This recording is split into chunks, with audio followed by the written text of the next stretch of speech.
Aujourd'hui, je teste l'omelette du concours de meilleur ouvrier de France. J'ai vu l'épreuve sur Top Chef et ça m'a donné envie de savoir si j'étais capable de la faire. Donc, on va commencer par faire des œufs brouillés. Dans une casserole, on met 3 œufs.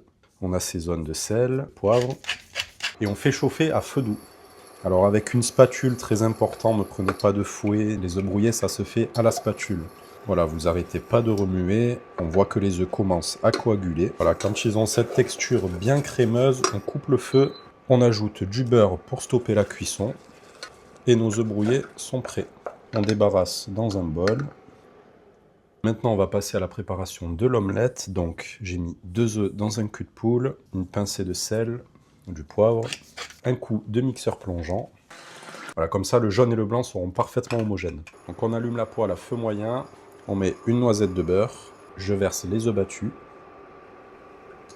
Et on laisse cuire tranquillement. On pense en cours de cuisson, quand c'est possible, à venir décoller les bords comme ça.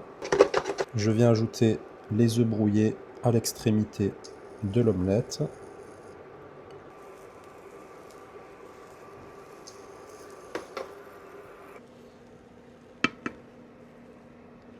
Honnêtement, chef Etchebest, si vous voyez cette vidéo, on est pas mal. Le plan de travail est propre. L'omelette est plutôt belle, hein, elle n'est pas très colorée.